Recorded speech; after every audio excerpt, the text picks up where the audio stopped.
ওকে, চলো। তো আজকে ডেট কত বলো? 16 তারিখ? শিওর?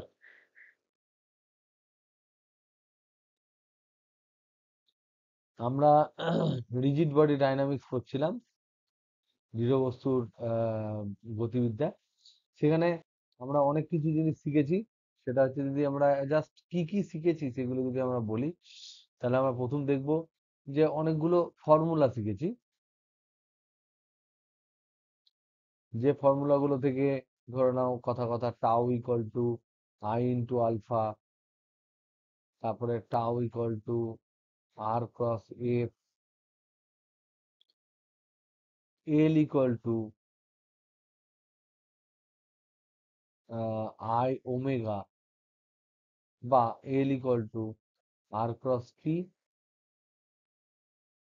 আর এই দুটো সম্পর্ক থেকে আমরা পেয়েছিলাম টাউ ইকুয়াল টু ডিএলডিটি। এই যে ডিএলডিটি আমরা পেয়েছিলাম, সেখান থেকে আমরা একটা কথা বলেছিলাম যে টাউ যেটা এক্সটার্নাল টর্ক, এগুলো সব তোমরা জানো নিশ্চয়। টাউ কি জিনিস, আলফা কি জিনিস, আই কি জিনিস। আইটা আমাদের কাছে প্রিভিয়াস 3টে ক্লাসের আগে অপরিচিত ছিল। আই হচ্ছে জড়তা ভ্রামক। সেটা সম্বন্ধে আমরা ডিটেলসে একটু পড়েছি এবং বিভিন্ন অঙ্ক করেছি। তো জড়তা ভ্রামক নিয়ে হয়তো আমরা শুরু করব আজকের ক্লাসটা। তবুও এই যে টর্ক ইকুয়াল টু যেটা এক্সটার্নাল টর্ক, সেই এক্সটার্নাল টর্ক ইকুয়াল টু ডিএলডিটি হয়। এবার যদি যদি টাও এক্সটার্নাল 0 হয়, বাইরে থেকে কোনো এক্সট্রা টর্ক যদি প্রযুক্ত না হয়, তাহলে সেক্ষেত্রে আমরা বলতে পারি যে ডিএল ডিটি ইকুয়াল টু 0। তার মানে এল যেটা অ্যাঙ্গুলার মোমেন্টাম, তার ডেরিভেটিভ 0। অ্যাঙ্গুলার মোমেন্টাম মানে কি? কৌণিক ভরবেগ, এগুলো আমরা জানি। তো এইটা সমান 0 যদি হয়, তাহলে আমরা জানি যে কোনো কিছু ডেরিভেটিভ যদি 0 হয়, যার সাপেক্ষে সেটা 0 হবে, সেই তার সাপেক্ষে সে কনস্ট্যান্ট হবে, যার ডেরিভেটিভ 0 হবে। তার মানে এখানে টি এর সাপেক্ষে ডেরিভেটিভটা 0 হয়েছে, তার মানে এল যেটার কথা বলেছি সেটা কনস্ট্যান্ট হবে। কিসের রেসপেক্টে কনস্ট্যান্ট হবে? Constant of time. তার মানে সময়ের সাপেক্ষে এল হবে ধ্রুবক। এই যে ফর্মুলা, এই যে ফর্মুলাটা আমরা করেছিলাম, এটা কোন ল এর জন্য আছে? এটা একটা ল আছে, সেটা হচ্ছে law of conservation of angular momentum. Law of conservation of angular momentum. এটা বাংলায় যদি বলি তাহলে কি দাঁড়াবে? এটা হচ্ছে কৌণিক ভরবেগের সংরক্ষণ সূত্র। আমরা আগে পড়েছিলাম রৈখিক ভরবেগের সংরক্ষণ সূত্র, এখানে আমরা পড়লাম কৌণিক ভরবেগের সংরক্ষণ সূত্র।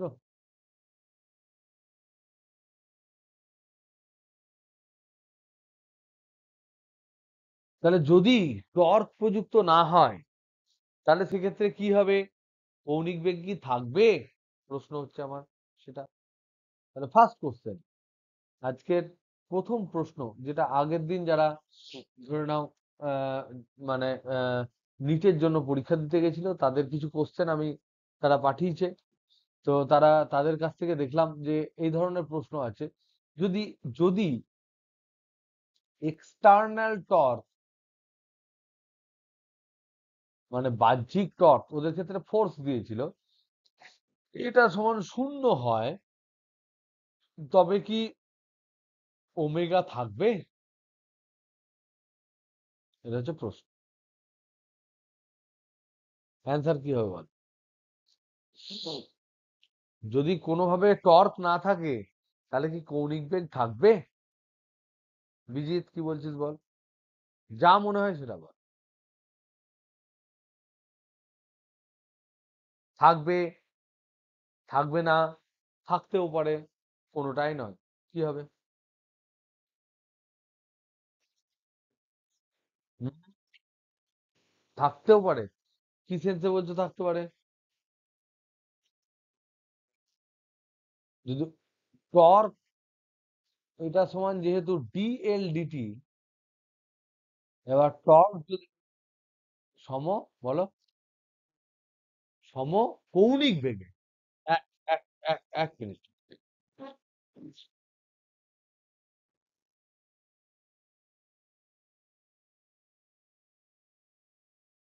সমকৌণিক বেগে ঘূর্ণনের জন্য হতে পারে। তার মানে হচ্ছে কি একদম তাই, সমকৌণিক বেগ যে কথাটা বলছে, টর্ক সমান যদি 0 হয় তাহলে সেই সাপেক্ষে ডিএল ডিটি এটা সমান 0 হবে। তার মানে এল সমান ধ্রুবক হবে। এল মানে কি আই ইন্টু ওমেগা, এটা ধ্রুবক হবে। যেহেতু কোনো একটা অক্ষ সাপেক্ষে আই ধ্রুবক থাকে, তার মানে আমরা বলতে পারি যদি অক্ষ চেঞ্জ না করে, বস্তু স্ট্রাকচার যদি চেঞ্জ না করে, অমুক তোষক না করে, তাহলে ওমেগা বা আই যদি চেঞ্জ করে, যদি করেও, তাহলে এখানে কেস আসছে আই যদি চেঞ্জ না করে, তাহলে ওমেগা ধ্রুবক থাকবে। ধ্রুবক মানে কি, তাহলে ওমেগা যদি প্রথম থেকে 0 হয় তাহলে শূন্যই থাকবে। কিন্তু ওমেগা যদি কিছু ভ্যালু হয়, 5, 7, 10, 12, 15, 20 কিছু ভ্যালু হয়, তাহলে সেক্ষেত্রে এই ওমেগার ভ্যালুটা কনস্ট্যান্ট থাকবে, এটা ধ্রুবক থাকবে। তার মানে এরকম নয় যে ওমেগা ধ্রুবক মানে ওমেগা 0।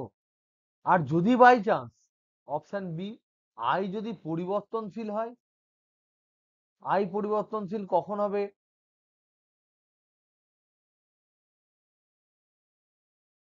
তাহলে সেক্ষেত্রে ওমেগাও পরিবর্তনশীল হবে, চেঞ্জ হবে, আপ ডাউন হবে। আই যদি ডাউন আপ হয় তাহলে ওমেগা আপ ডাউন হবে। কেন? কারণ ওদের গুণফল কনস্ট্যান্ট হতে হবে।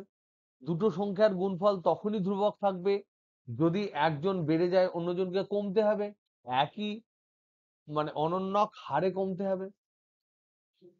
সেক্ষেত্রে সেক্ষেত্রে সেক্ষেত্রে আমরা দেখতে পাচ্ছি যে ওমেগা যদি ধ্রুবক থাকে বা আই ওমেগা যদি ধ্রুবক রাখতে হয়, তাহলে আই কমলে ওমেগা বাড়বে, আই বাড়লে ওমেগা কমবে।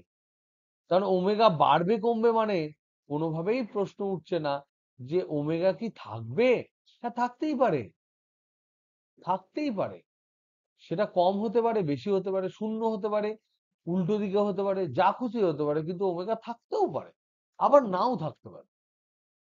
যদি ওমেগা কোনো কারণে প্রাথমিকভাবে না থাকে তাহলে থাকবেই না। আর যদি থেকে থাকে, তাহলে সে যদি থেকে থাকে তাহলে কিন্তু থাকবে, তার ভ্যালু কমে যেতে পারে, বেড়ে যেতে পারে, বাট ওমেগা থাকবে। তার মানে এই কথাটা হচ্ছে ভুল। হ্যাঁ, থাকতেই পারে, থাকতেই পারে, কিন্তু তার কন্ডিশনস আছে। ওকে, নেক্সট নেক্সট কোশ্চেন, যেটা আমাদের আগের দিনে যেটা আমাদের মনসুর দিয়েছিল, সেই প্রবলেমটা হচ্ছে অনেকেই করেছে, অনেকে খুব সুন্দর করে করেছে।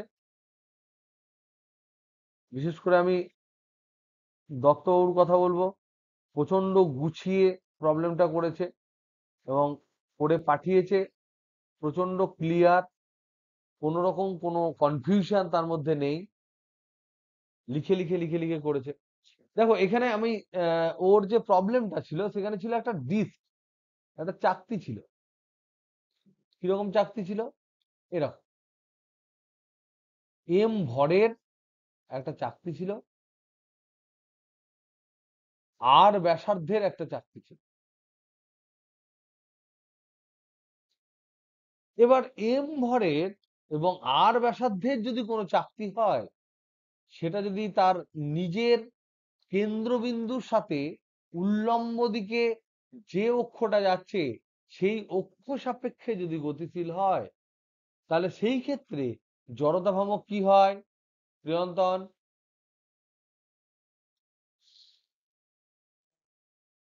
এইটা হচ্ছে একটা চাকতি যার ভর হচ্ছে এম, ব্যাসার্ধ হচ্ছে আর, তার কেন্দ্র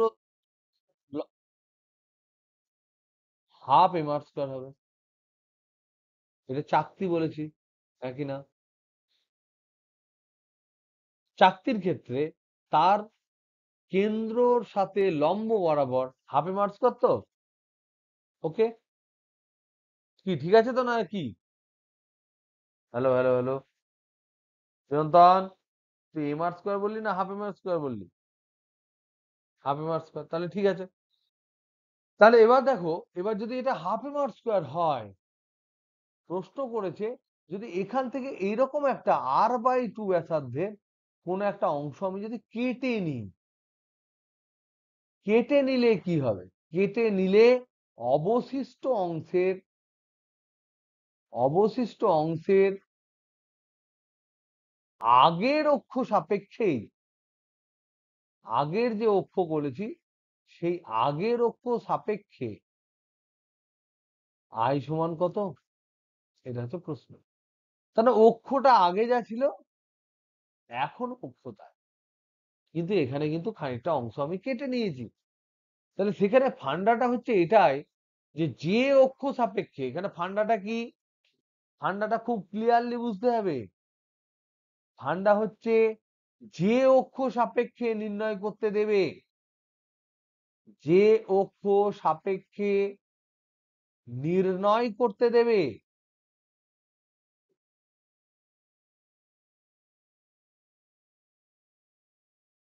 সেই অক্ষ সাপেক্ষে, এক নাম্বার হচ্ছে সেই অক্ষ সাপেক্ষে, সেই অক্ষ সাপেক্ষে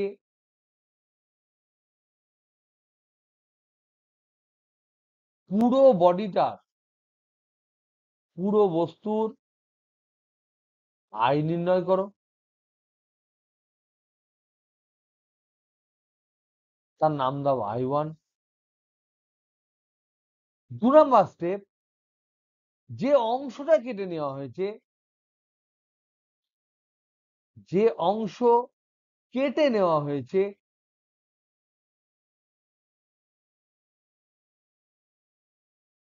তার আই নির্ণয় করো। কোন অক্ষ সাপেক্ষে? কোন অক্ষ সাপেক্ষে? যে অক্ষ সাপেক্ষে নির্ণয় করতে হবে, তার মানে আগের অক্ষ সাপেক্ষে, আগের অক্ষ সাপেক্ষে। এই কথাটা পুরো ক্লিয়ারলি যদি না বুঝতে পারো আমাকে বারবার জিজ্ঞেস করো, কিন্তু দিস ইজ ভেরি ইম্পর্টেন্ট। কারণ এখন আর ডাইরেক্ট কোশ্চেন পড়ছে না, কাটাকুটি কোশ্চেন পড়ছে। আমরা কাটাকুটির ক্ষেত্রে কোন অংশ বাদ দিয়ে দিলে সেখানে সেন্টার অফ মাস কোন দিক দিয়ে থেকে কোন দিকে চেঞ্জ করে সে নিয়ে আমরা প্রচুর আলোচনা করেছি। কিন্তু জড়তা ভ্রমণের ক্ষেত্রে কাটাকুটির জিনিস আমি আজকেই হয়তো আলোচনা করতাম বা কালকে আলোচনা করতাম, যেহেতু প্রবলেমটা অলরেডি চলে এলো তার জন্য আমরা কিন্তু এই আলোচনাটা আগেই করে ফেলছি। সেখানে কি আমরা দেখলাম, যে অক্ষ সাপেক্ষে আমাকে নির্ণয় করতে দেবে প্রশ্নে, সেই অক্ষ সাপেক্ষে আমি না কাটা অবস্থায় পুরো বডিটার যা জড়তা ভ্রামক থাকবে সেটা ফার্স্ট নির্ণয় করব, তাকে নাম দেবো আই টোটাল। তারপর সেই একই অক্ষ সাপেক্ষে আমি যে অংশটা কেটে নিয়েছি তার জড়তা ভ্রামক নির্ণয় করব। নিয়ে আমরা কি করব, আলটিমেটলি যেহেতু কেটে নেওয়া হয়েছে তাহলে এই সেকেন্ডটার মান যদি হয় I2, প্রথমে যেমন হলো I1, যে পুরোটার হলো I1, কেটে নেওয়ার অংশের হচ্ছে I2, তাহলে আমার অ্যান্সার হবে, অ্যান্সার যেটা আমার দাঁড়াবে সেটা হবে আমার I1 - I2। অনেকেই করেছো, অনেকেই করেছো, নিবঞ্জন করেছে, বিজিত করে পাঠিয়েছে, প্রিয়ন্তন করেছে, অনেকেই করেছে, আরো অনেকে করেছে যাদের নাম আমি মনসুর তুই নিজে করেছিস, প্রত্যেকে করেছে।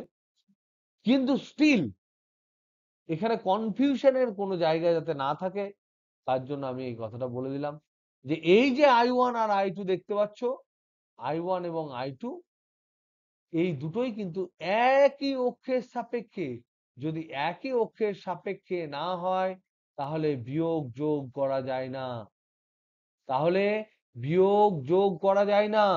তাহলে বলো তো দেখি, এই পুরো অংশটার জড়তা ভ্রামকটা এখন আমরা আলোচনা করলাম, এম ভর আর ব্যাসার্ধ, এম ভর আর ব্যাসার্ধ তার সাপেক্ষে যদি ঘোরে, এইটা যদি একটা চাকতি হয়, ডিস্ক হয়, তার মোমেন্ট অফ ইনার্সিয়া যেটা হবে সেটা হচ্ছে ½ mr²।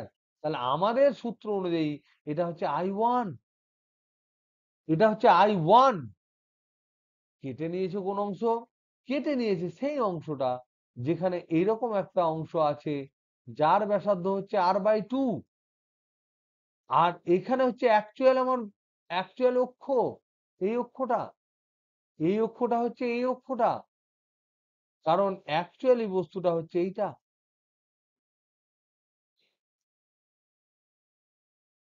তাহলে এর এর এই যে এই যে কেটে নেওয়া অংশ, এটা হচ্ছে কেটে নেওয়া অংশ।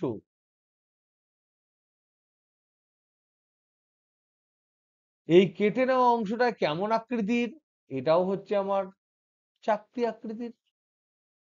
তাহলে তার ফর্মুলা কি হবে? ½ m r², এই অক্ষ সাপেক্ষে।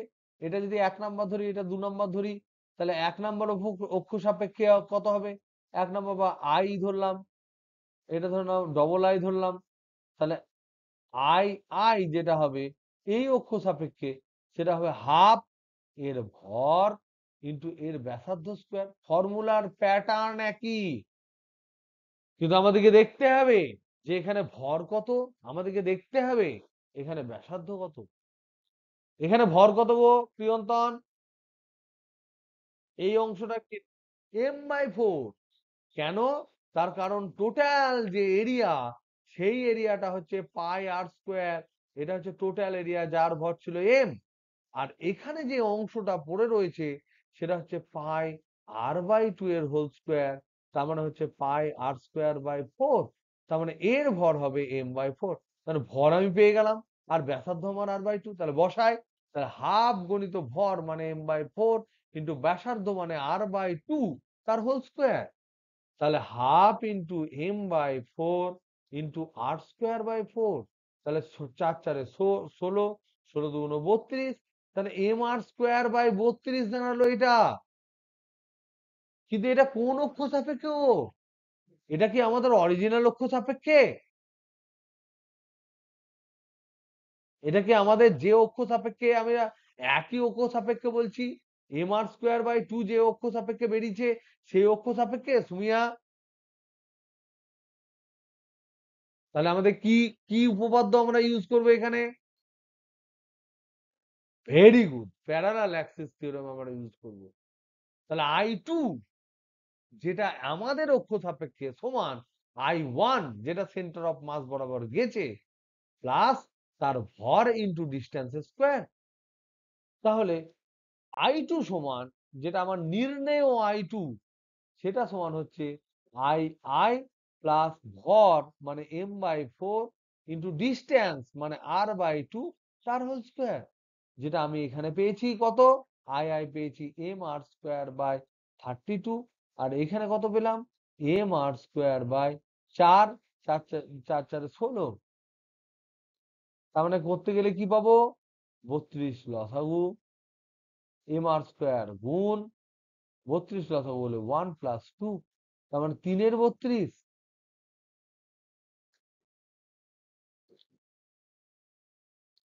mr²। তাহলে এইটা কিন্তু আবার সেই একই অক্ষ সাপেক্ষে যেটা আমরা চেয়েছিলাম, যে অক্ষ সাপেক্ষে আমাকে নির্ণয় করতে দিয়েছে। তার মানে আমার নির্ণেয় যেটা নির্ণয় করতে দিয়েছে সেই জড়তা ভ্রামকটা কি হবে মনসুর? এখন কি হবে তাহলে নির্ণেয় জড়তা ভ্রামক কি হবে?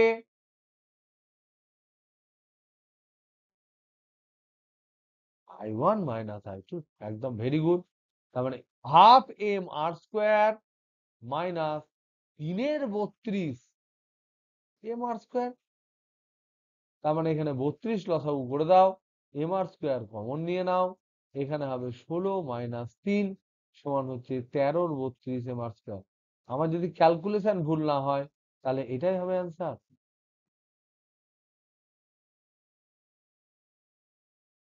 এটাই হবে অ্যান্সার। এই অ্যান্সারটা সবারই এসছে? বিজিত এসছিল?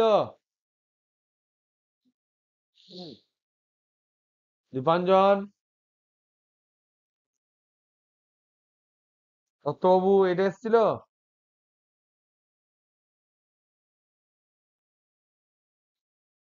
ধরে করতে পারো, অসুবিধা নেই, but the answer is will be the same.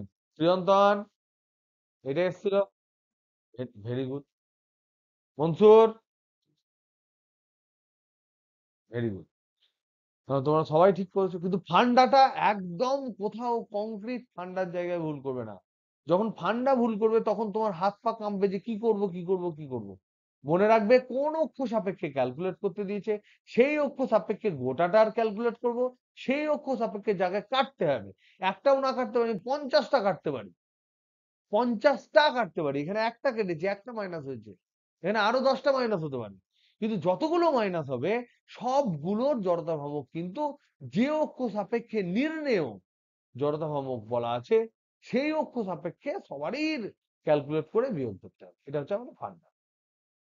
যারা বাদবাকি ট্রাই করেছো বা করনি, বা যারা অন্য কিছু পড়ছিলে, তারা প্রত্যেকে বুঝতে পেরেছো? একটা আওয়াজ দাও। Hello hello hello, clear?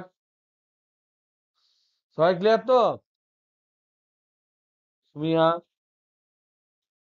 বুঝতে পেরেছো?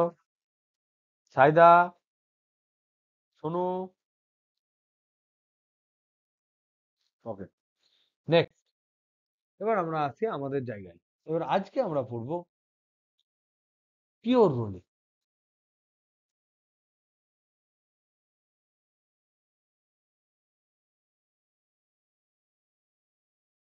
বিশুদ্ধ রোলিং। রোলিং কথাটার বাংলা মানে কি হতে পারে, কে বলতে পারবে? রোলিং মানে কোন একটা সারফেসে রোল করছে। বাংলায় কিছু দেওয়া আছে, দাঁড়াও দেখো তো, দাঁড়াও।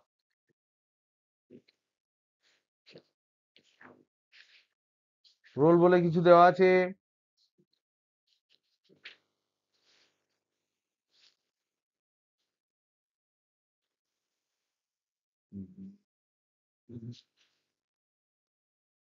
কিরে,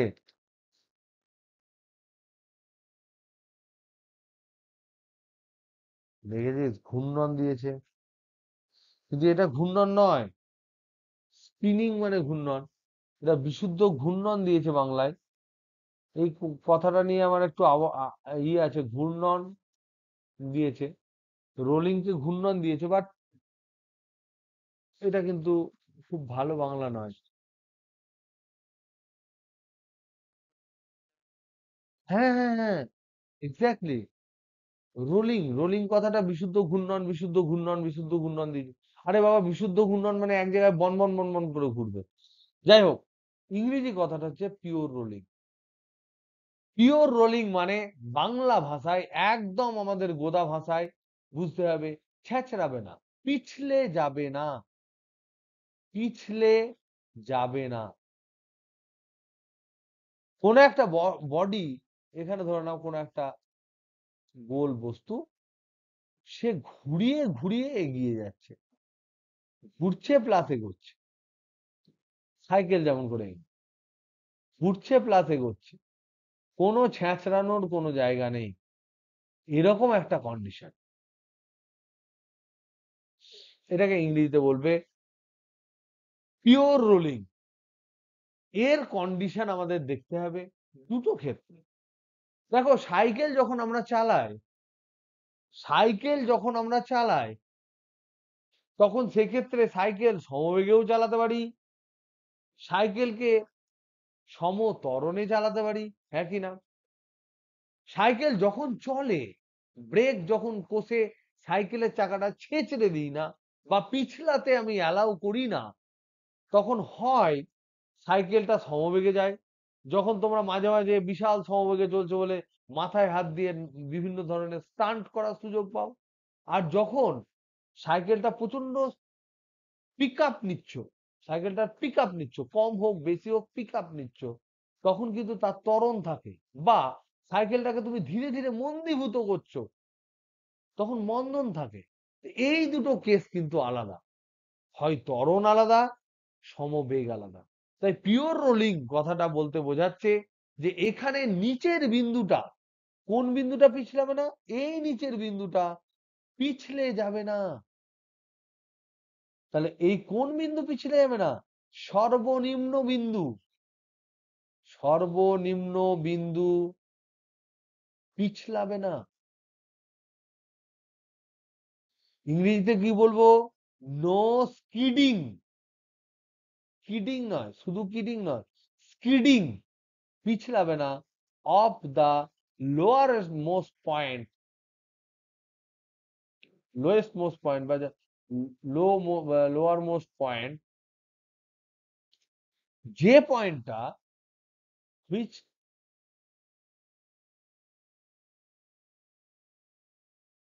touches the ground,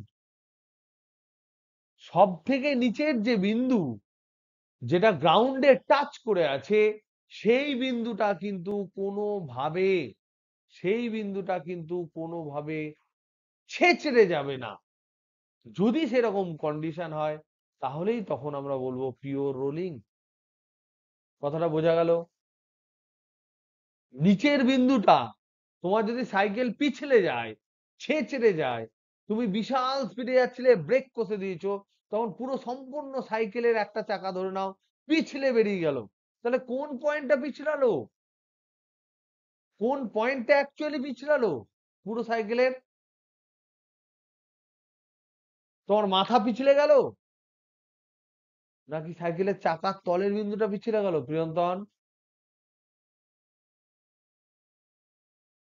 তার মানে যদি পিছলে না যায়, তুমি ফুরফুরে আমেজে সাইকেল চালিয়ে যখন যাচ্ছ, তখন বুঝবে যে তোমার নিচের পয়েন্টটা পিছলায়নি।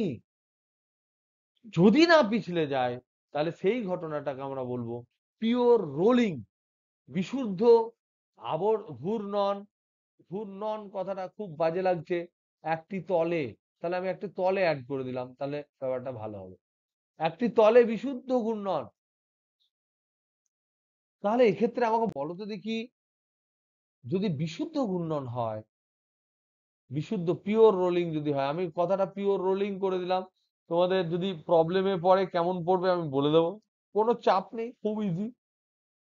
খালি বোঝানোর জন্য আমার একটু টাইম লাগছে, বাদ বাকি এই 1 মিনিট 10 মিনিট 5 মিনিট টাইম লাগার পর তোমরা ঝপাঝপ অঙ্ক করে ফেলতে পারবে। ধরে নাও এর বেগ হচ্ছে ভি, তোমার সাইকেলের বেগ হচ্ছে ভি, তাহলে সাইকেলের বেগ যদি ভি হয়, সাইকেলের ঘূর্ণনের কৌণিক বেগ যদি ওমেগা হয়, আর সাইকেলের ব্যাসার্ধ যদি আর হয়, তাহলে এক্ষেত্রে সম্পর্ক কি হবে? পিওর রোলিং দু ধরনের কেস হয়, একটা হচ্ছে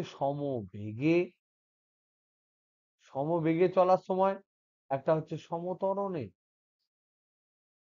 একটা ত্বরণে যাওয়ার সময় বা ত্বরণে, শুধু ত্বরণে, একটা ত্বরণে গতিশীল সাইকেল, একটা সমবেগে গতিশীল সাইকেল, সেক্ষেত্রে এই ওমেগা আর আর ভি এর মধ্যে কি সম্পর্ক হতে পারে?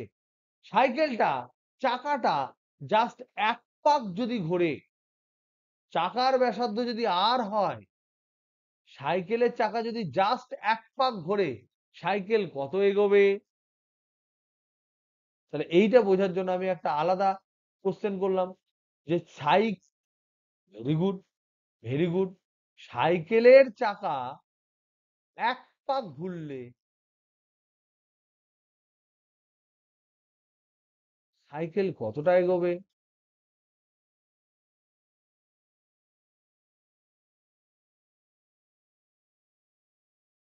যদি পিছলে না যায়, আমরা পিওর রোলিং এর কেস আলোচনা করছি, পিছলাচ্ছে না, তাহলে সাইকেলের চাকা এক পাক ঘুরলে কতটা যাবে?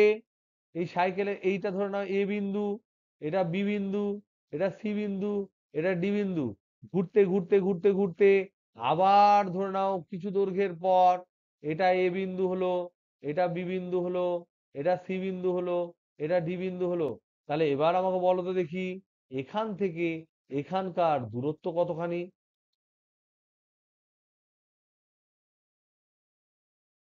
যদি ব্যাসার্ধ আর হয় কত হতে পারে? যদি কোনোভাবে নিচের পয়েন্ট তাৎক্ষণিকভাবে কোনো জায়গায় না পিছলে যায়, যদি পিওর রোলিং হয়, সবাই বিশ্বাস করছো 2πr? কারণ সাইকেলের চাকাটা এক পাক খেয়েছে, তাহলে চাকা কতটা দূরত্ব গেছে গো? সাইকেলের পরিধি, চাকার পরিধি, চাকার ব্যাসার্ধ যদি আর হয়, পরিধি কত হবে? 2 পাই আর। তার মানে দূরত্ব সমান দাঁড়ালো, দূরত্ব এস সমান দাঁড়ালো 2 পাই আর, পাতি 2 পাই আর। তাহলে যদি এক পাক ঘুরতে যে টাইমটা লাগে সেটাকে যদি টি দিয়ে ভাগ করে দিই, এক পাক ঘুরতে যে টাইম লাগে কোনো একটা চাকা, সেই সময়টাকে আমরা কি বলি? এক পাক ঘুরতে কোনো একটা জিনিসের যে টাইম লাগে তাকে কি বলি? Very good. তাহলে পর্যায়কাল দিয়ে ভাগ করে দিচ্ছি।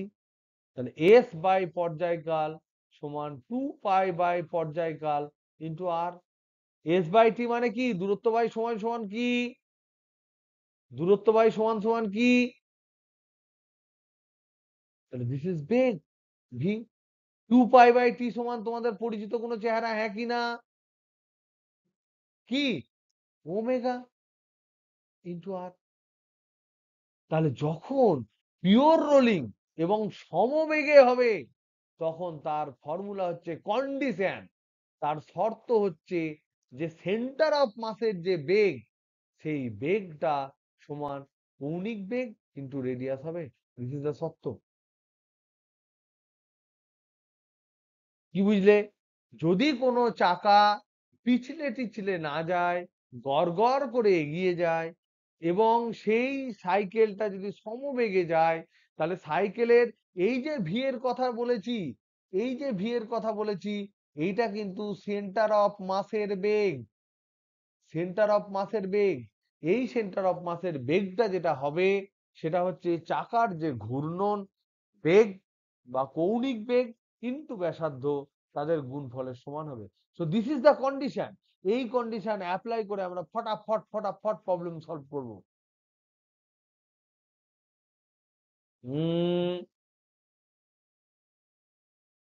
এক্ষেত্রে ঘর্ষণ ধরছি, ঘর্ষণ মিটিগেটেড। অ্যাক্সিলারেশন না হলে ঘর্ষণ থাকবে কেন তুমি বলো? সমবেগে যখন চলবে তখন অবশ্যই, যদি আমরা ইনিশিয়ালি ধরি যে সেই পরিমাণ ঘর্ষণ অবশ্যই থাকবে, কিন্তু আমার ধরো কোনো গাড়ির কথা যদি আমরা আলোচনা করি, একটা গাড়ির কথা আলোচনা করি, তাহলে গাড়ি যখন সমবেগে চলছে, একটা গাড়ি সমবেগে চলছে মানে কি? গাড়ির তেলের খরচা হচ্ছে না, তাহলে তো আমরা সমবেগে চালিয়ে নিয়ে গিয়ে অনেক দূর পর্যন্ত চালিয়ে নিয়ে যেতে পারতাম।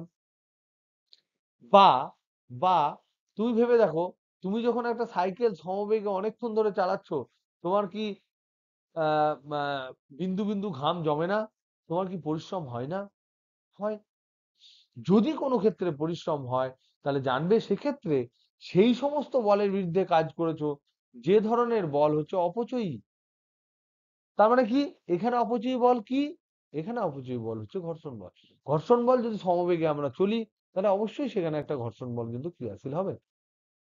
কিন্তু তার সাথে সাথে যদি একটা চাকার গতি ইনস্ট্যান্টিনিয়াস আমি দেখি, তাৎক্ষণিকভাবে দেখি, যদি কনস্ট্যান্ট বেগে যায়, আমি ধরছি না সে কার জন্য চলছে, কেমন ভাবে চলছে, সেই সমস্ত ব্যাপারগুলো ধরছি না, কিন্তু যদি আমরা দেখি সে একটা বেগে চলছে, তাহলে অবশ্যই ঘুরছে এবং পিওর রোলিং করছে, সেখানে ঘর্ষণ থাকবেই থাকবে। যদি ঘর্ষণ না থাকে, তুমি এই চাকাটাকে ঘোরাতেই পারতে না। যদি কোনোভাবে ঘর্ষণ না থাকতো, তাহলে চাকাটাকে ঘোরাতেই পারতে না। ঘর্ষণ অ্যাকচুয়ালি দায়ী চাকাটাকে ঘোরানোর জন্য।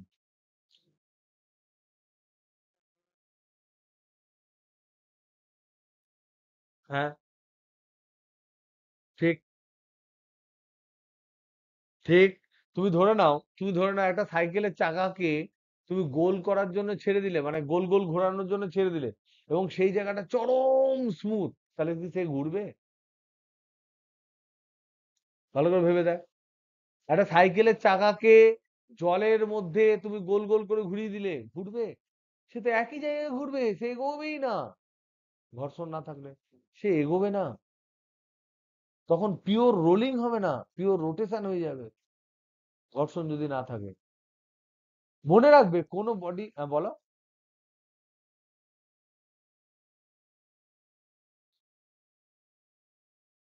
ঘর্ষণ না থাকলে পিছলাবেই। তাহলে রোলিং তো হবে না। ঘুর ঘুর তার মানে ঘর্ষণ ঘর্ষণ থাকলে পিছলাবে না তা নয়, ঘর্ষণ থাকার পরেও যদি আমি বাধ্য করি, যেমন ধরুন আর সাইকেল চাকা আর সাইকেল যখন মুভ করছে, আমি বিশাল স্পিডে গিয়ে ফাস্ট করে ব্রেক ধরে নিলাম, তখন কি ঘর্ষণ নাই? অবশ্যই আছে, তখন কিন্তু পিছলাবে। কিন্তু মনে রাখবে, এই যে পিওর রোলিং, বিশুদ্ধ আবর্তন কোন একটা তলের উপর ঘূর্ণন, সাইকেলের চাকা, বাসের চাকা, এগুলো তখনই ঘুরবে যদি অ্যাটলিস্ট মিনিমাম একটা ঘর্ষণ বল থাকে। আমরা নির্ণয় করব, আর কিছুটা পরেই আমরা নির্ণয় করব যে মিনিমাম কত ঘর্ষণ বল থাকলে তবেই পিওর রোলিং হবে। তার থেকে যদি কম ঘর্ষণ গুণাঙ্ক থাকে, সে রোল করতেই পারবে না, পিছলাবে। তুমি যে প্রশ্নটা করেছো, this is a very good question. কিন্তু কোশ্চেনটার অ্যান্সার হচ্ছে যে রোলিং যখন করবে, ঘর্ষণ অবশ্যই থাকবে, ঘর্ষণ অবশ্যই থাকবে। ঘর্ষণ যদি না থাকে, কোনো বস্তু ঘুরতে পারবে না, সে পিছলে যাবে। যে পিছলে যাওয়ার ঘটনাটাকে আমি আগে ঘর্ষণহীন সারফেসে আমি বলবো পিছলে যাবে, আর ঘর্ষণ যুক্ত সারফেসে আমি বলেছিলাম একটু তোমাদের বোঝার জন্য একটা বাজে ল্যাঙ্গুয়েজে, যে ছেঁচড়ে যায়। কিন্তু পিওর রোলিং যদি করে, সে সমবেগে করুক, ত্বরণে করুক, যেমন করেই করুক, সেক্ষেত্রে কিন্তু ঘর্ষণ থাকতেই হবে। কারণ ঘর্ষণ বলই এই বেগ, এই ত্বরণ, এই রোলিং এর সৃষ্টি করে। তাহলে আমরা এখানে কি দেখলাম? পিওর রোলিং এর একটা কেস দেখলাম এখানে। সেকেন্ড কেসটা আমরা দেখছি। পিওর রোলিং এর একটা কেস আমরা দেখলাম সমবেগে। সমবেগে যদি যায়, তাহলে আমরা দেখতে পেলাম কন্ডিশন কি, শর্ত কি। তার জন্য শর্ত কি দাঁড়ালো? শর্ত দাঁড়ালো ভি সেন্টার অফ মাস যেটা হবে, সেটা ইকুয়াল টু ওমেগা ইন্টু আর। এখানে ভি সেন্টার অফ মাস মানে ভি, ভি সমান ওমেগা। এবার সেকেন্ড কেসটা আমরা দেখব, সেটা হচ্ছে সমতরণে বা ত্বরণে। ত্বরণ নিয়ে ত্বরণ নিয়ে পিওর রোলিং।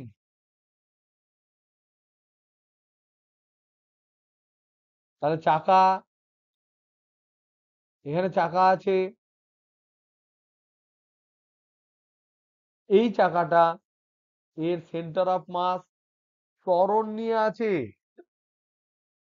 যদি ত্বরণ নিয়ে থাকে, এই যদি পিছলে না যায়, তাহলে বলো তো দেখি, এখানে এই বরাবর কৌণিক বেগ কি কনস্ট্যান্ট থাকবে না থাকবে না? এই বরাবর কৌণিক বেগ কনস্ট্যান্ট থাকবে না থাকবে না? কোন একটা চাকাকে, যদি চাকাকে ওই এইখানে ধরে নাও একটা চাকা আছে, চাকাকে এইদিকে একটা রড বার করে নিয়েছো, ধরে নাও কথার কথা, একটা রড বার করে নিয়েছো, এদিক থেকে এদিকে রড বার করে নিয়েছো, নিয়ে এই বরাবর ধরে তুমি টানছো ত্বরণ নিয়ে, এসিএম নিয়ে। তাহলে বলো তো দেখি, এর যে ঘূর্ণন হবে চাকাটার, সেক্ষেত্রে কি কৌণিক বেগ ধ্রুবক থাকবে? কি মনে হয় সুমিয়া?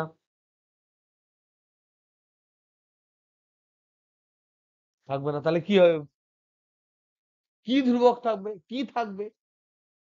ধর ত্বরণটা ধ্রুবক হলো, তাহলে কি ধ্রুবক হবে? এক্ষেত্রে কোন প্যারামিটার ধ্রুবক হবে? কৌণিক বেগ। কৌণিক বেগ ধর ধ্রুবক হলো না, তাহলে কৌণিক কি ধ্রুবক হবে?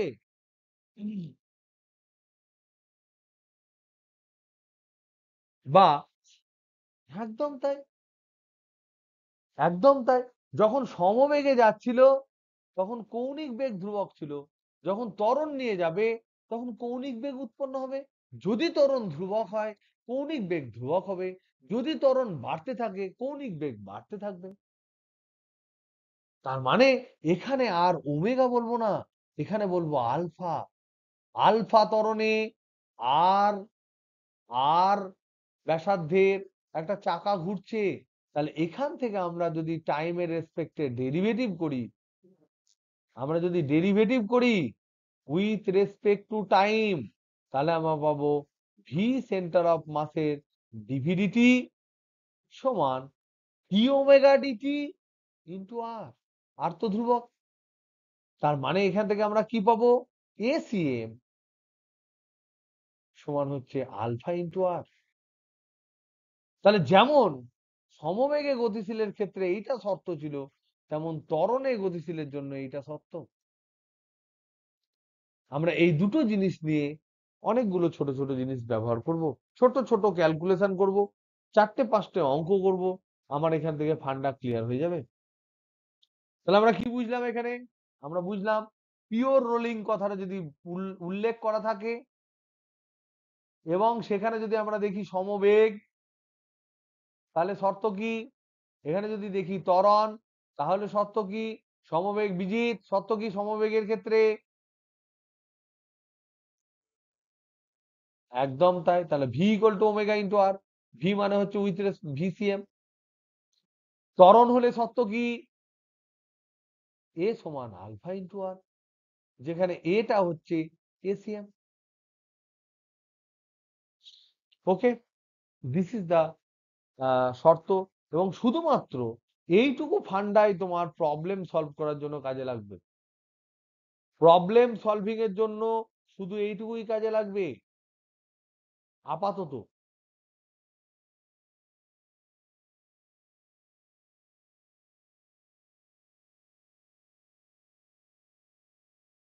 প্রবলেম কি পড়বে, এবার আমরা কতগুলো টক টক করে প্রবলেম তোমাদেরকে দেখাই। নাম্বার 1 আমি নিজের মন থেকে দিচ্ছি। ধরে নাও একটি এম ভরের এবং আর ব্যাসার্ধের সিলিন্ডার, সিলিন্ডারকে ইংরেজিতে কি বলা হয়, বাংলায় কি বলা হয় সিলিন্ডারকে, সিলিন্ডার মানে কি, চোঙ, চোঙ একটি অনুভূমিক তলে, এই যে প্রথমে অনুভূমিক আছে, অনুভূমিকটা পরে আমরা চেঞ্জ করে দেবো, আনত তল দেবো, অনুভূমিক তলে ভি বেগে গতিশীল,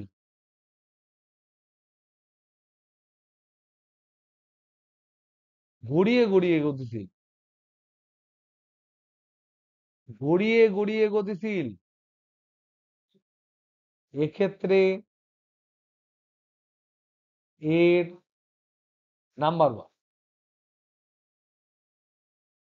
ওয়ান এর নিজ অক্ষ সাপেক্ষে, নিজ অক্ষ সাপেক্ষে কৌণিক ভরবেগ কত। একটা প্রশ্ন করাবো, যত ধরনের প্রশ্ন পড়বে সব অ্যান্সার পারবে। নাম্বার 2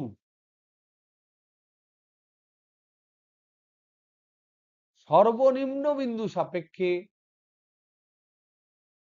সর্বনিম্ন বিন্দু সাপেক্ষে কৌণিক ভরবেগ কত। নাম্বার 3 রৈখিক গতিশক্তি কত।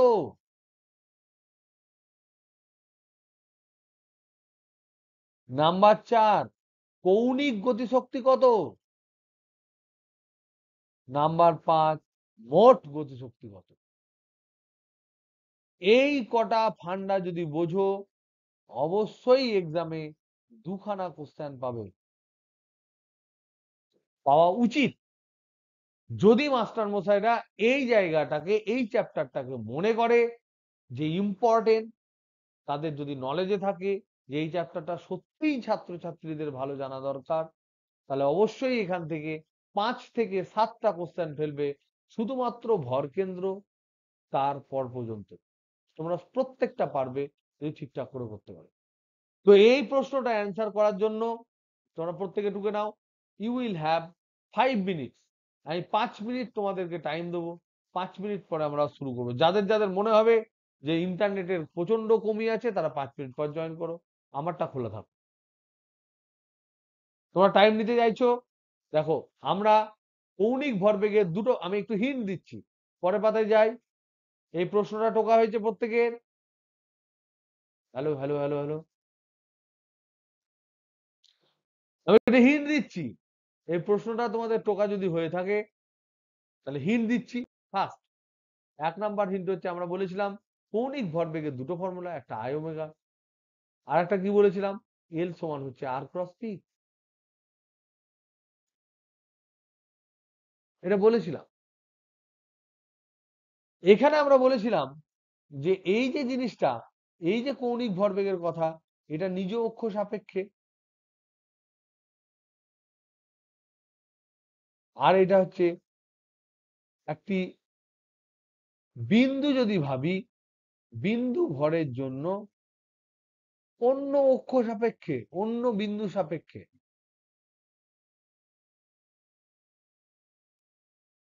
তাই যদি কোনো বস্তু গতিশীল হতে হতে বেগ নিয়ে এগিয়ে যায় অন্য কোনো বিন্দু সাপেক্ষে, যদি আমরা কল্পনা করি, তাহলে সেক্ষেত্রে তার কৌণিক ভরবেগ যেটা হবে এই বিন্দু সাপেক্ষে গোল গোল করে বিস্তৃত বস্তুর জন্য, এই ক্ষেত্রে কৌণিক ভরবেগ এল সমান হবে আই ওমেগা প্লাস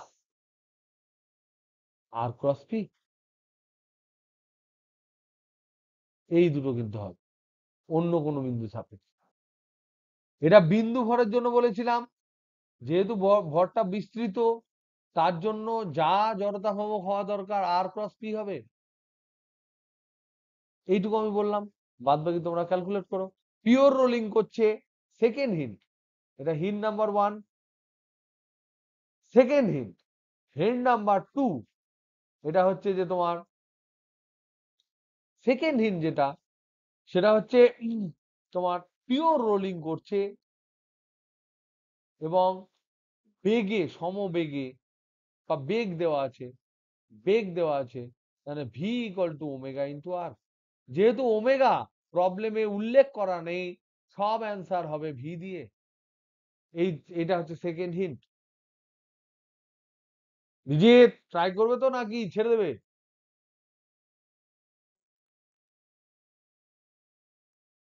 লিখতে পারিসনি? বলে দিচ্ছি। একটা সিলিন্ডার,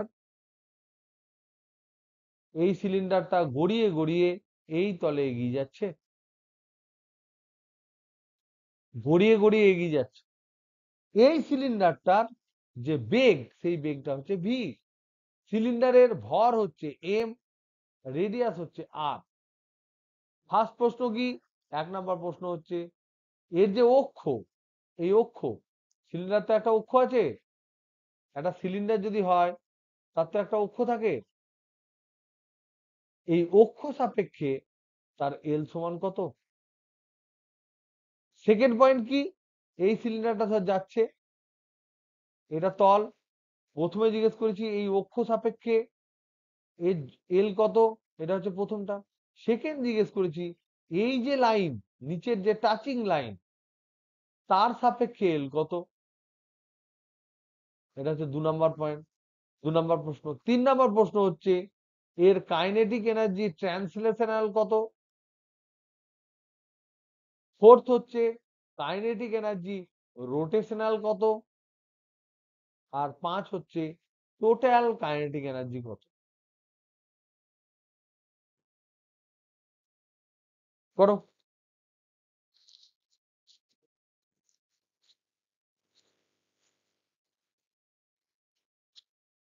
ঠিক আছে, 3 মিনিট চেষ্টা করো। এটা লেখা হয়েছে বিজিৎ? ওকে, আমি করব। আমি তাহলে করি, তোমরা মিলিয়ে নাও যতদূর করেছো। এবার এদিকে তাকাও। নাম্বার 1 কি ছিল? প্রথম প্রশ্ন কি ছিল? কি ছিল প্রথম প্রশ্ন? একদম যে কোনো একটা পরীক্ষায় পড়বে, নিজ অক্ষ সাপেক্ষে কৌণিক ভরবেগ,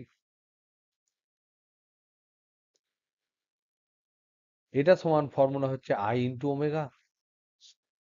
তাহলে ওমেগা তো আমার দেওয়া নাই, কিন্তু আমরা জানি পিওর রোলিং, আমরা জানি পিওর রোলিং, পিওর রোলিং মানে ভি ইকুয়াল টু ওমেগা আর। তাহলে ওমেগা সমান ভি বাই আর। আই মানে কি গো? একটা সিলিন্ডারের নিজের অক্ষ সাপেক্ষে আই সমান কত হয়? Very good. তাহলে half m R square into v by r, গল্প শেষ।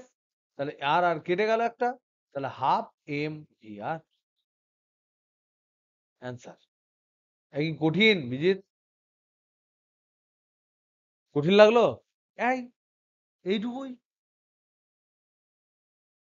নেক্সট, সেকেন্ড পয়েন্ট কি আছে, এই নিচের অক্ষ সাপেক্ষে নিচের যে তলে টাচ হয়ে আছে, এটা যদি এইভাবে তাকাই আমি, প্রথমটা আমরা ক্যালকুলেট করলাম এই বিন্দু সাপেক্ষে, এই বিন্দু সাপেক্ষে, এখন আমরা ক্যালকুলেট করছি এই বিন্দু সাপেক্ষে, নিচের এই বিন্দু সাপেক্ষে, এর সাপেক্ষে মোমেন্ট অফ ইনার্সিয়া কত। তাহলে কি বলবো, আমরা জানি এটা যদি ও বিন্দু হয়, এটা যদি সি বিন্দু হয়, বলো দেখে নেই। দুটো হবে, দুটো অ্যাড হবে বলেছি, আলাদা পয়েন্ট যেহেতু। তাহলে আইসি সমান হবে আইও, আইসি বলছি, এলসি সমান হবে LO plus r cross P. ও বিন্দু সাপেক্ষে কত হয়েছে, ও বিন্দু সাপেক্ষে কত হয়েছে, এইটা এল ও, নিজ অক্ষ সাপেক্ষে, ও বিন্দু সাপেক্ষে, এই বিন্দু সাপেক্ষে। তাহলে এইটা তো আমরা পেলাম এম ভি আর বাই 2, এটা আগেই পেয়ে গেছি, প্লাস আর, আর মানে আর, আর এই দিকে হচ্ছে এম ভি, এদের মধ্যে অ্যাঙ্গেল হচ্ছে 90 ডিগ্রি। তাহলে আর ক্রস পি মানে কি, আর পি সাইন থিটা, থিটা সমান কত গো, আর এই বিন্দু থেকে এইদিকে আর এইদিকে এম ভি, অ্যাঙ্গেল হচ্ছে 90 ডিগ্রি। তার মানে আর পি মানে হচ্ছে m v into sine 90 degree মানে হচ্ছে 1, তার মানে হচ্ছে পাতি এম ভি আর। তাহলে এইটা হলো এম ভি আর। তাহলে অ্যান্সার কত দাঁড়ালো গো, 3/2 এম ভি আর।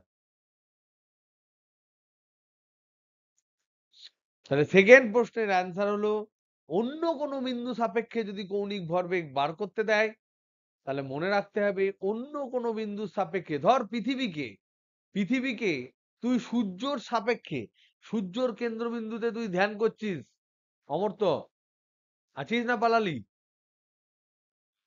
তুই ধর সূর্যর কেন্দ্রবিন্দুতে বসে ধ্যান করছিস, পৃথিবীকে দেখছিস, তার ভরবেগ বার করবি, তাহলে পৃথিবীকে কি করতে দেখলি তুই, পৃথিবীকে তুই দেখছিস তার নিজের অক্ষের চারিদিকে বনবন বনবন করে ঘুরছে, প্লাস তুই যেহেতু সূর্যের উপর বসে আছিস, তোর চারিদিকেও ঘুরছে, একই না? তার মানে, তার মানে তার কৌণিক ভরবেগ মানে, কৌণিক ভরবেগ মানে নিজ অক্ষ সাপেক্ষে, নিজ অক্ষ সাপেক্ষেও তো ঘুরছে, তার জন্য একটা কৌণিক ভরবেগ থাকবে। আর একটা হচ্ছে যে বিন্দুতে ক্যালকুলেট করছি তার সাপেক্ষে, ওই বিন্দু সাপেক্ষে বা ওই অক্ষ সাপেক্ষে। তার মানে একটা হলো নিজের, যেটা আগে ক্যালকুলেট করেছি, প্লাস একটা এক্সট্রা। কারোর প্রশ্ন কিছু থাকলে জিজ্ঞাসা করবে, বলেন।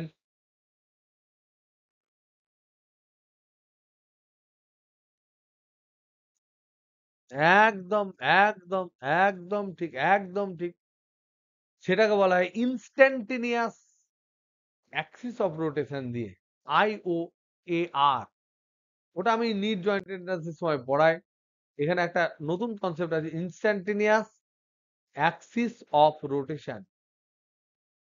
এটা জেই মেন অ্যাডভান্সের একটা কনস্ট্যান্ট, মানে concept, instantaneous Axis of rotation. একদম ঠিক বলেছো। কি বললো, ও বললো স্যার আই ওমেগা দিয়েও তো আমি করতে পারি। আমি বললাম হ্যাঁ। বলছে এখানকার আই ধরবো, এখানকার রেসপেক্টে আই ধরবো, এখানকার রেসপেক্টে তো আমি আই জানি, এখানকার রেসপেক্টে আই আমি জানি হাফ এম আর স্কোয়ার। তাহলে এখানকার রেসপেক্টে আই কত হবে গো, হাফ এম আর স্কোয়ার প্লাস কত হবে সুমিয়া, এটার ভর যদি, একদম তাই এম আর স্কোয়ার। তাহলে কত হলো, 3/2 এম আর স্কোয়ার। তাহলে এইটা হলো আই সি। তাহলে আমি টোটালটা কি লিখতে পারি না, L C equal to I C into omega. আমি বলি হ্যাঁ অবশ্যই লিখতে পারো। তাহলে তার মান কত হবে, এল সি সমান আই সি ইন্টু ওমেগা, মানে কি 3/2 M R square into omega, omega আবার হচ্ছে V by R, R r কেটে গেল, তার মানে হচ্ছে 3/2 mvr। যেমন খুশি করে করতে পারো। This is also another funda. Okay, next third প্রশ্ন। থার্ড প্রশ্ন হচ্ছে ট্রান্সলেশনাল কাইনেটিক এনার্জি কত? চলন গতির দরুন, চলন গতির দরুন কাইনেটিক এনার্জি কত? বলো কি ফর্মুলা হবে? কে বলতে পারবে? চলন গতির দরুন, তাহলে আমি কি দেখবো? আমি ওর ঘূর্ণন দেখবো না, শুধু দেখবো সে ভি বেগে যাচ্ছে। আর কি দেখবো? তার ভর হচ্ছে এম। তাহলে কাইনেটিক এনার্জি কত হবে? পাতি, ছোটবেলাকার formula, half M V square. এটা পেরেছিলিস না পারিসনি মনসুর?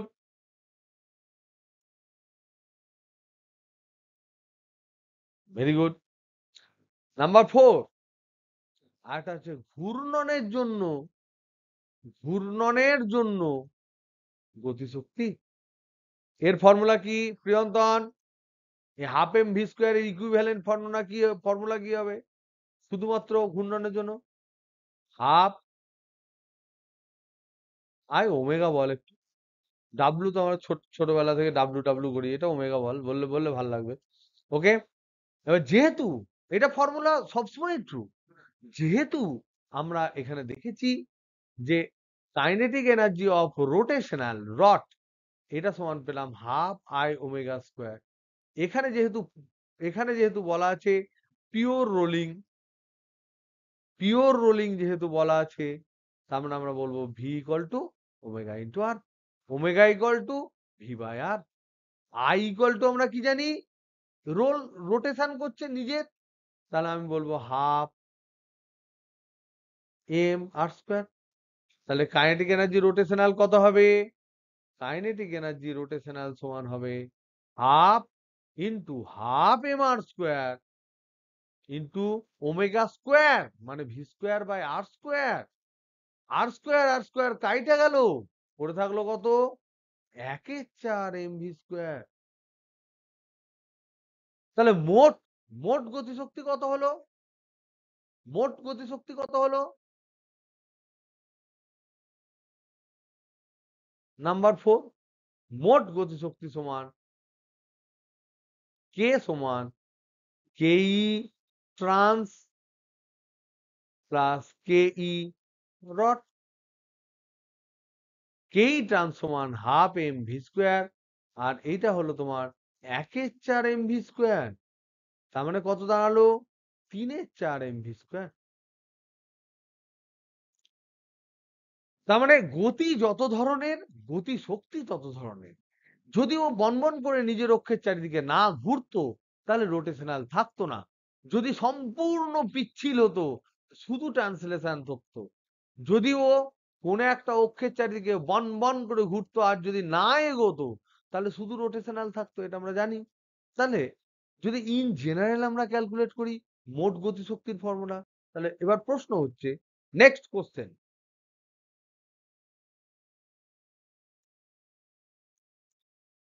একটি আর ব্যাসার্ধের আই জড়তা ভ্রামকের নিজ অক্ষ সাপেক্ষে, নিজ অক্ষ সাপেক্ষে আই জড়তা ভ্রামকের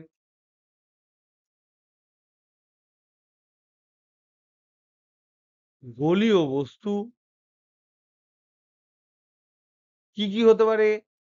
কি কি হতে পারে? সিলিন্ডার হতে পারে, সিলিন্ডার হতে পারে, সলিড হতে পারে, বা ফাঁপা হতে পারে, হলো হতে পারে। আর কি হতে পারে? স্ফিয়ার হতে পারে। সেই স্ফিয়ারটা কিরকম হতে পারে? সেল হতে পারে, হলো হতে পারে, সলিড হতে পারে। এই ধরনের বস্তু যদি হয়, সেই বস্তুগুলো গোলীয় বস্তু, তার ব্যাসার্ধ আর, জড়তা ভ্রামক আই, ভি বেগে, ভি বেগে পিওর রোল করছে, পিওর রোলিং করছে কোন একটা তলে, সমতলে।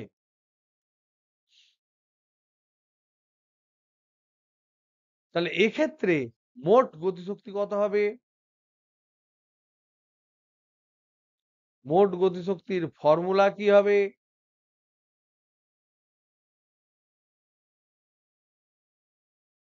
মোট গতিশক্তি মানে কি? কে টোটাল সমান K trans plus K dot. K trans কত? Half M V square. K dot কত? Half I omega square. এখানে কি বলা আছে? কন্ডিশন কি? এইটি হচ্ছে তোমার condition. Pure rolling. Pure rolling বলা মানে কি ইকুয়েশন এক্সট্রা বলা? কে বলতে পারবে? কি ইকুয়েশন এক্সট্রা বলা? ভি বেগে।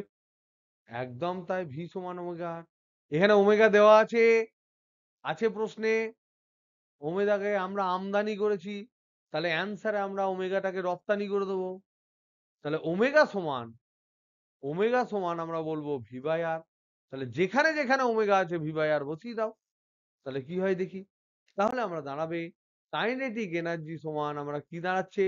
Half M V square plus half I into omega square মানে V square by R square. তাহলে এখানে আমরা লিখতে পারি হাফ এম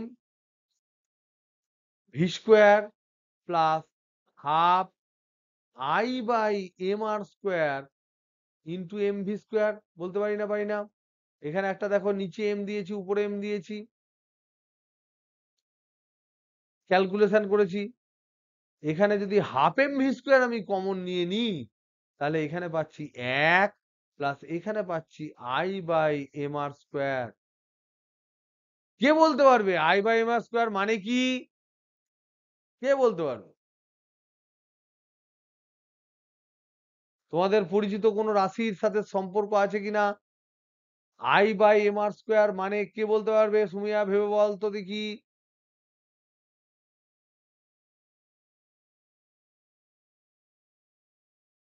কে বলতে পারবে? চক্রগতির ব্যাসার্ধের স্কোয়ার। একদম ঠিক। তার কারণ আমরা জানি আই সমান হচ্ছে m k square by M R square. তার মানে এখানে কিন্তু একটা রিলেশন চলে আসে চক্রগতির ব্যাসার্ধের। আই বাই এম এর জায়গাটায় আসছে আই বাই এম সমান হচ্ছে কে স্কোয়ার। তার মানে এইটা সমান আসবে actually I by M R square মানে k square by R square. তাহলে মোট গতিশক্তি কত হবে? এটা বসিয়ে দাও এখানে। তাহলে মোট গতিশক্তি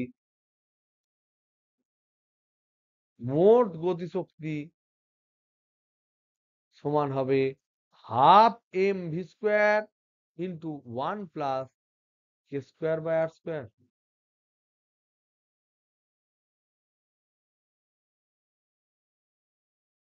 এই ধরনের অনেক নাটুকে প্রশ্ন পড়ে, যেখানে কে এর মান বলে দিল হয়তো, বা এই ফর্মুলাটাই দিয়ে দিল, কে সমান চক্রগতির ব্যাসার্ধ বলে দিয়ে দিতে পারে। এবার যদি তোমাকে একটা প্রশ্ন করি, কোশ্চেন করি, ধরে নাও এটা হচ্ছে নততল।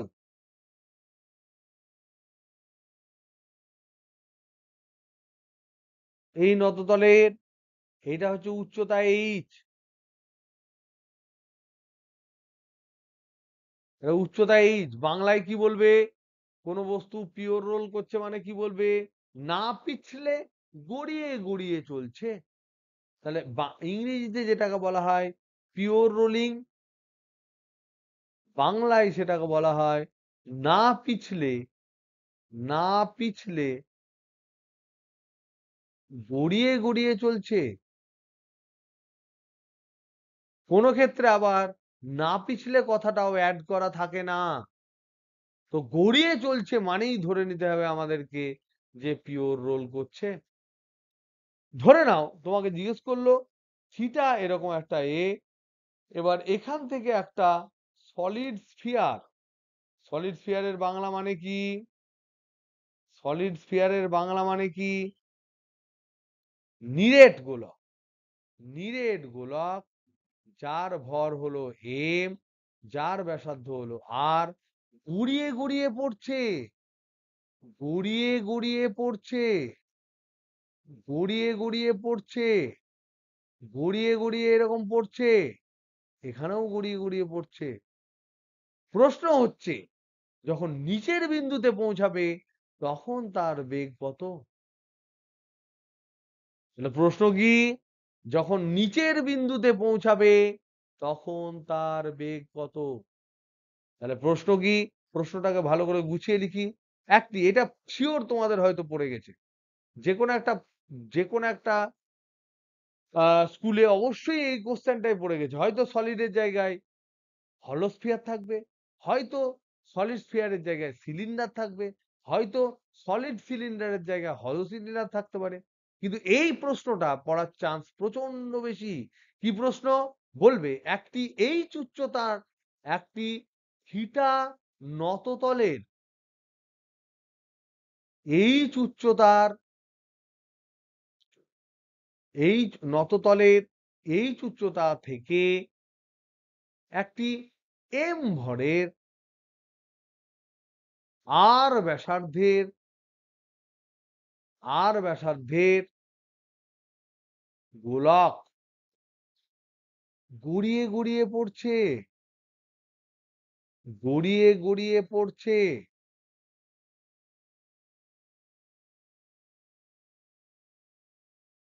নততলের পাদবিন্দুতে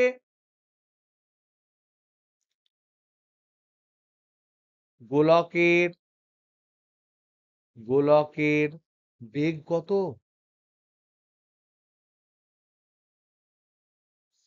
এটা শুধু তোমাদের প্রশ্ন পড়ে না, নিট জয়েন্ট এন্ট্রান্সে প্রতি বছর পড়ে এখান থেকে প্রশ্ন, প্রতি বছর, প্রতি বছর।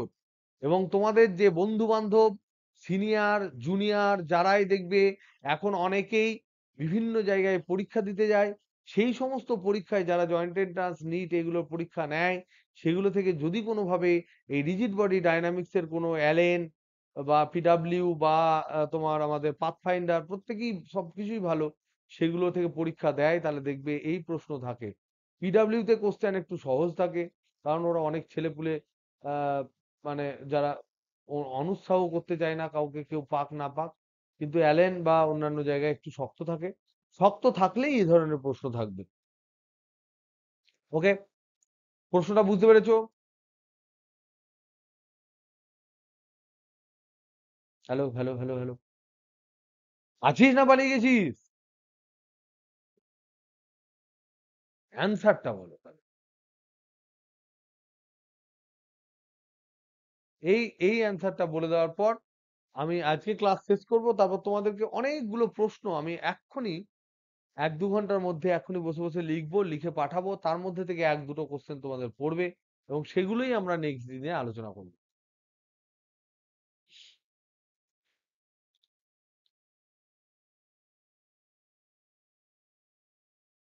দেখো, এখানে আমাদের মনে রাখতে হবে শক্তি সংরক্ষণ সূত্র আমরা ব্যবহার করব। শক্তি সংরক্ষণ সূত্র কিসের শক্তি?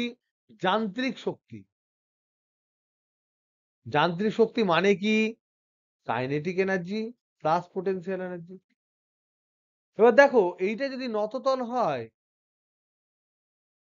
এই নততলের এখানে যখন বস্তুটা আছে, এই পজিশনটাকে ধরলাম এ বিন্দু, আর এখানে যখন নততলটা এলো সেই পজিশনটাকে ধরলাম বি বিন্দু।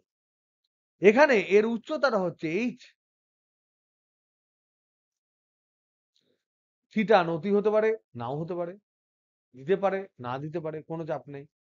যখন এই বস্তুটা এ থেকে বিতে এলো, তাহলে কত হাইট নামলো গো?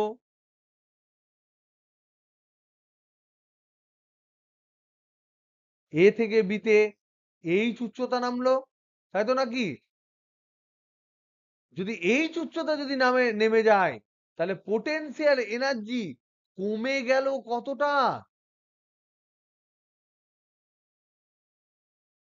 পোটেনশিয়াল এনার্জি তুমি ঘোরো আর ফেরো ওইসবের উপর নির্ভর করে না, তোমার কেন্দ্রবিন্দু টু কেন্দ্রবিন্দুর ডিস্টেন্সের উপর নির্ভর করে। কতটা কমলো পোটেনশিয়াল এনার্জি?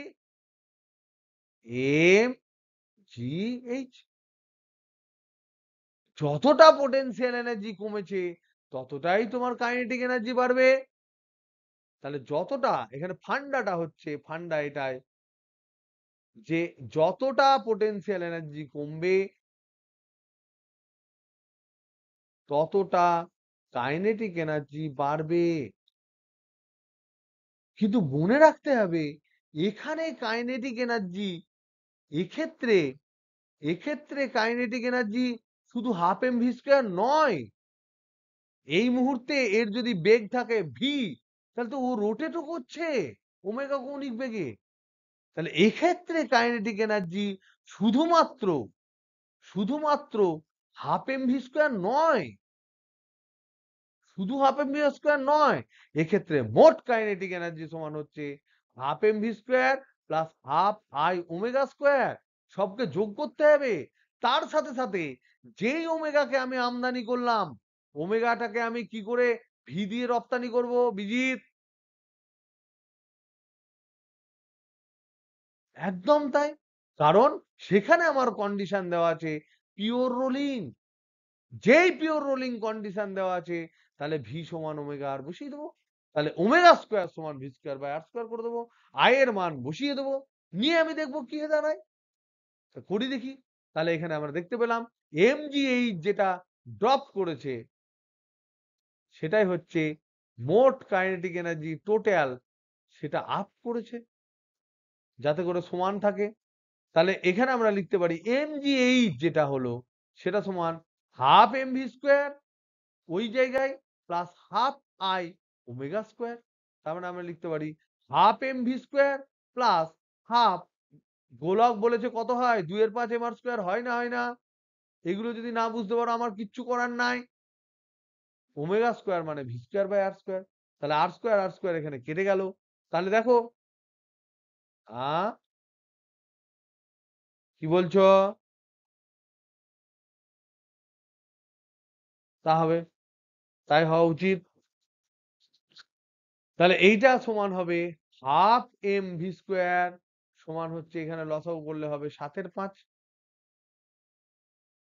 তাহলে এম এম এইটা সমান এমজিএইচ, তাহলে হাফ এটা যদি গুণ করে দিই তাহলে পাচ্ছি 7/10 এম ভি স্কোয়ার। তাহলে 7/10 এম ভি স্কোয়ার সমান 7/10 এম ভি স্কোয়ার সমান এমজিএইচ। এম এম কাটলো, তাহলে ভি স্কোয়ার সমান 10/7 জিএইচ। তাহলে ভি সমান √অফ 10/7 জিএইচ। এটা হচ্ছে অ্যান্সার। এটা যদি হলো হতো, যদি হলো স্ফিয়ার হতো তাহলে সেক্ষেত্রে এখানে হতো তো কি এমজিএইচ সমান হতো half M V square into 1 plus 2/3 এখানে হতো। ওখানে যেমন 2/5 হয়েছে এখানে 2/3 হতো।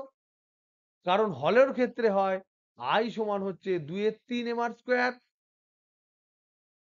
যদি সিলিন্ডার হতো, যদি এটা সিলিন্ডার হতো, সলিড সিলিন্ডার, সলিড সিলিন্ডার যদি হতো তাহলে এখানে হতো এমজিএইচ সমান half M V square into 1 plus half শুধু। যদি এটা রিং হতো, কোন একটা হাতের বালা কানের দুল হতো, বা হলো সিলিন্ডার হতো, হলো সিলিন্ডার হতো, তাহলে তার ক্ষেত্রে হতো এমজিএইচ সমান half M V square into 1 plus কি বসাবো 1, যা যা আসবে তাই, যা আসবে তাই। তাহলে এইটুকু আমরা বুঝলাম।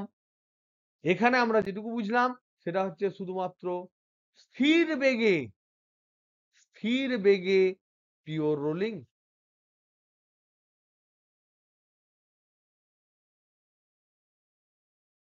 এরপর যদি আমরা দেখব যে ত্বরণে পিওর রোলিং,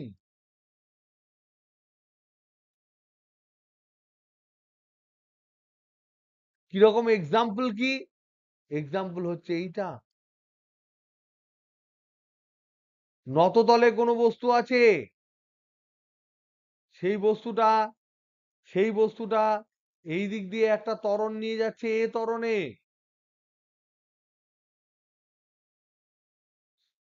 এবং এর ভর আছে এম ভর, তার এইদিকে কাজ করে এমজি, এইটা যদি থিটা হয়, এইদিকে হয় এমজি সাইন থিটা, এইদিকে হয় এমজি কস থিটা, তোমরা জানো।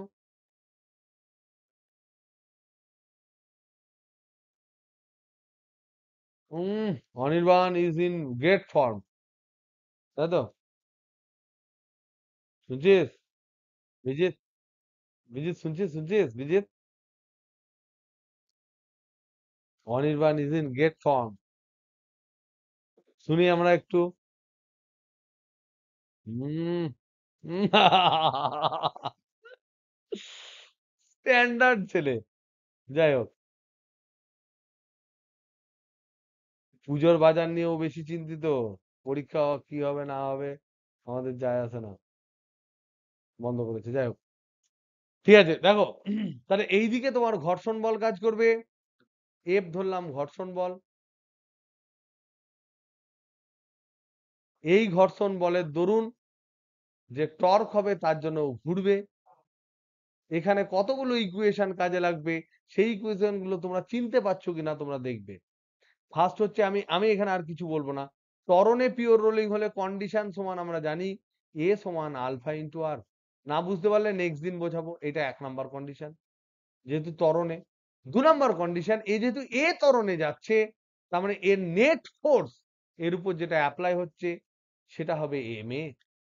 তাহলে ডান দিকে যেহেতু এ ত্বরণে যাচ্ছে, তাহলে এর উপর দুটো ফোর্স ক্রিয়াশীল, একটা হচ্ছে ঘর্ষণ বল, একটা এমজি সাইন থিটা।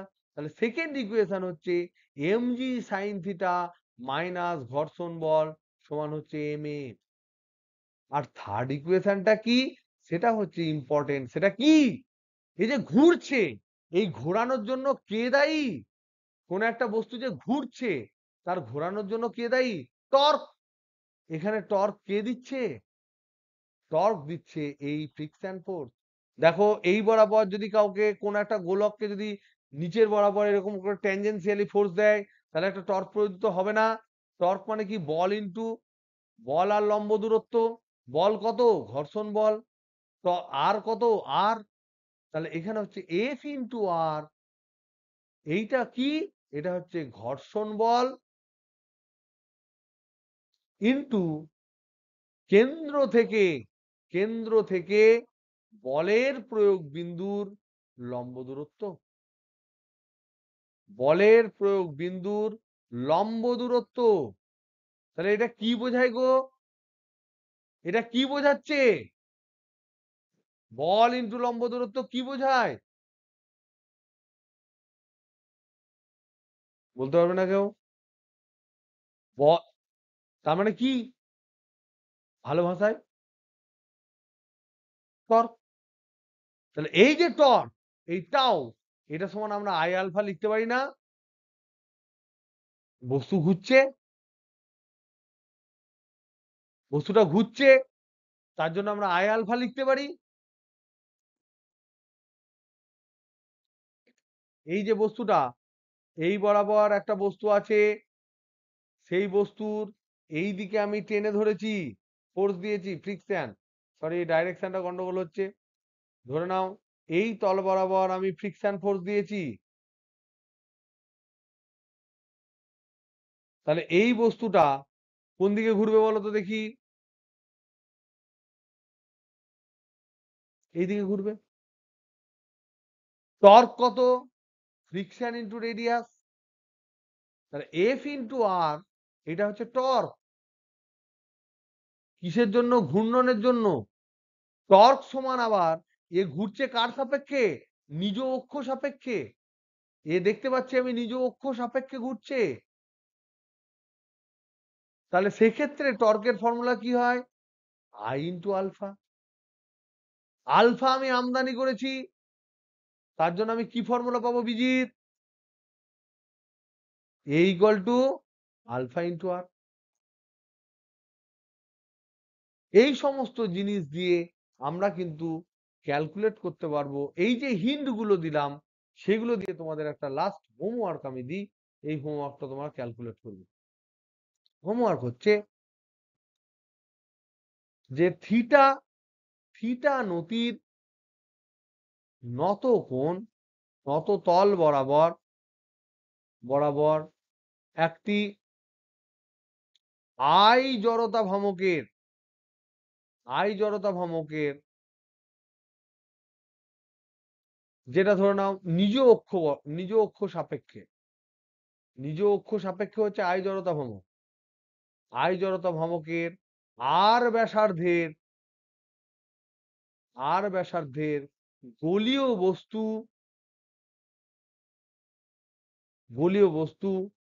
গড়িয়ে পড়ছে।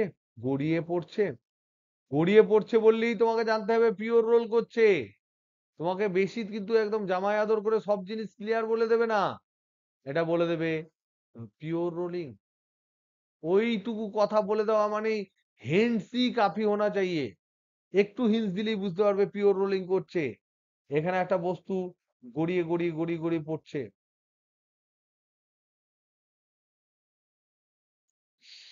প্রথম প্রশ্ন, 1 নম্বর প্রশ্ন হচ্ছে ত্বরণ কত? 2 নম্বর প্রশ্ন হচ্ছে ন্যূনতম কত ঘর্ষণ বলের দরকার?